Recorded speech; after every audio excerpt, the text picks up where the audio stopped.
फीके पान बनारस वाला, खुल जाए बंद अकल का ताला। बनारसी पान के दीवाने देश विदेश में हैं। कई बॉलीवुड फिल्मों में भी बॉलीवुड सितारे इस पान की धुन पर नाचते देखे गए। जब भी कोई सुपरस्टार बनारस आता है तो वो पान खाए बिना नहीं जाता। पूरी दुनिया में बनारसी पान फेमस है। ऐसा माना जाता है कि अगर कोई बनारस आए और बनारसी पान नहीं खाए तो यात्रा अधूरी सी रह जाती है। अब इस पान को और खास पहचान मिलने जा रही है। जल्द ही पान जीआई टैग से लेस हो जाएगा। इसके साथ ही बनारसी लंगड़ा आम को भी जीआई टैग की लिस्ट में शामिल करने के लिए भेजा गया है। केंद्रीय उपोष्ण बागवानी संस्थान CISH ने बनारसी लंगड़ा आम के लिए ज्योग्राफिकल इंडिकेशन जीआई टैग हासिल करने की प्रक्रिया शुरू कर दी है। जीआई टैग हासिल होने के बाद आम की इस वैरायटी के उत्पादकों को अपनी फसल के बेहतर रेट मिलने की संभावना बढ़ेगी और अन्य क्षेत्रों के आम उत्पादक उनके नाम का दुरुपयोग कर अपनी फसल बाजार में नहीं बेच सकेंगे। पान और लंगड़ा आम को जीआई टैग मिलने के बाद इनके लिए अच्छा बाजार तैयार करने में मदद मिलेगी। अभी जो बनारस के आम में सबसे पहचान रखता है लंगड़ा आम, उसके संरक्षण के लिए जीआई का प्रोसेस स्टार्ट हुआ है। उसमें नाबार्ड के माध्यम से जो जीआई रजिस्ट्रेशन के लिए हेल्प करने वाली संस्थाएं हैं, उनके माध्यम से हम लोग किसानों का जो FPO बना है उसमें हम लोग उनसे संपर्क करके रजिस्ट्रेशन की कार्रवाई के लिए प्रस्ताव तैयार करा रहे हैं। और पान की जहाँ तक बात है, जो बनारस का पान गरीबा है, वहाँ पे जो पान के व्यापारी संघ हैं, पान के जिनके व्यापार हैं, तो बनारस में पान का उत्पादन का क्षेत्रफल तो कम है, मगर जो पान के लगाने की और पान को पकाने की विधि है वो पूरे हिंदुस्तान में प्रसिद्ध है।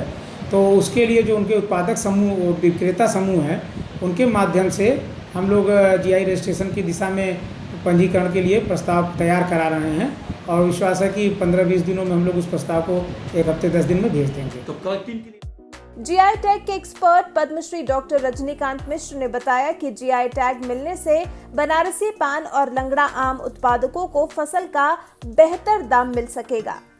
साथ ही इसके दुरुपयोग पर रोक लग जाएगी। बताया कि जीआई टैग उन उत्पादों को दिया जाता है जो किसी क्षेत्र विशेष में पैदा होते हैं। इन उत्पादों की खासियत और प्रतिष्ठा उस क्षेत्र विशेष में पैदा होने की वजह से स्थापित होती है।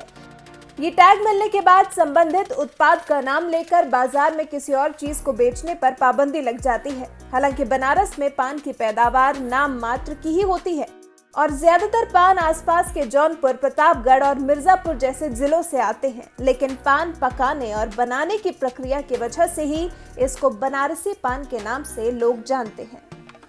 वाराणसी से शिवम गुप्ता की रिपोर्ट।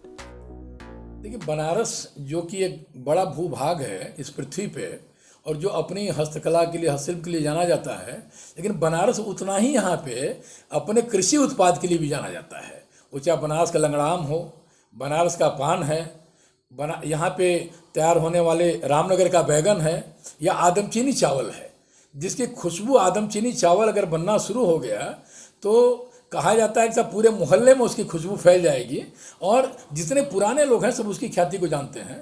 तो लंगड़ा आम को इसीलिए कहा गया बनारसी लंगड़ा। गंगा के किनारे का ये जो पूरा का पूरा इलाका है, यहाँ का वातावरण इस तरह का है, यहाँ की मिट्टी की क्वालिटी ऐसी है, यहाँ के जल की अपनी गुणवत्ता है। तो इस वातावरण में तैयार होने वाला जो लंगड़ा है, जिसका सैकड़ों साल का इतिहास है बनारस का, जैसे पान का इतिहास है बनारस का, उसी तरह से लंगड़ा आम का बनारस का इतिहास है, रामनगर बैगन का वही इतिहास है, आदमचीनी चावल का इतिहास है।